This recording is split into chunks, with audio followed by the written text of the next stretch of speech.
પ્રક્રિયાઓ ચાલુ થઈ છે. દરેક ક્ષેત્રની અંદર અત્યારે બદલાવ એ ખૂબ મહત્વની બાબત સાબિત થઈ રહી છે.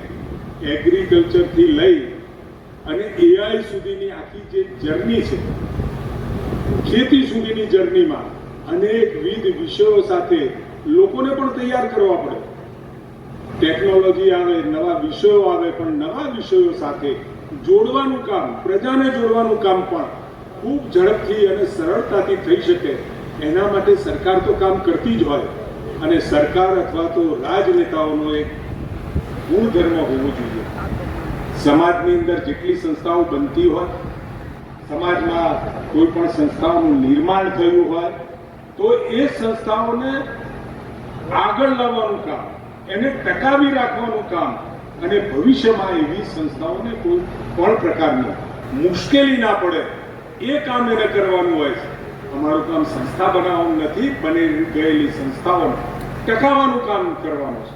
ત્યારે વિસનગરની અંદર ઘણી બધી સેવાભાવી સંસ્થાઓ કામ કરી રહી છે.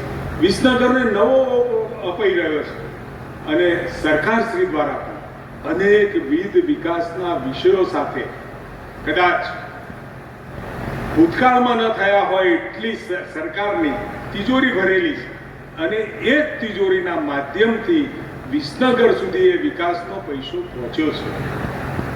તમે જોઈ શકશો અત્યારે નાની મોટી મુશ્કેલીઓ પડતી હશે, પરંતુ જ્યારે બદલાવની પરિસ્થિતિ આવે, ટ્રાન્સફોર્મેશનની પરિસ્થિતિ આવે, એટલે ક્યાંક નાની મોટી મુશ્કેલીઓ પડી શકે. પરંતુ આજે વિસનગર બદલાવ તરફ છે, ગુજરાત બદલાવ તરફ છે, અને દેશ બદલાવ તરફ છે.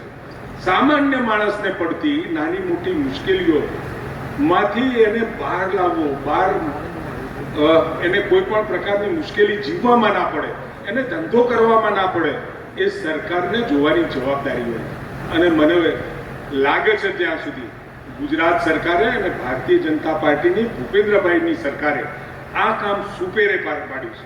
અને નરેન્દ્રભાઈ વખત પછી પણ વખતો વખતના આપણા મુખ્યમંત્રીશ્રીઓ, વિજયભાઈ હોય, નીતિનભાઈ હોય, આનંદીબેન હોય કે અત્યારે ભૂપેન્દ્રભાઈ હોય, દરેકે પોતાનો રોલ આદરણીય પ્રધાનમંત્રી મોદી સાહેબે જે પથ નક્કી કર્યો છે, વિકાસની દિશા નક્કી કરી છે, એ દિશા ઉપર લોકોની સુગમતા માટે, શિક્ષણની સાથે ચાલવા માટે, યુવાનોને રોજગાર માટે આ સરકાર જ્યારે ચાલી રહી હોય ત્યારે આ સંસ્થાઓ હજુ પણ, અને પ્રકાશભાઈને અભિનંદન આપું છું.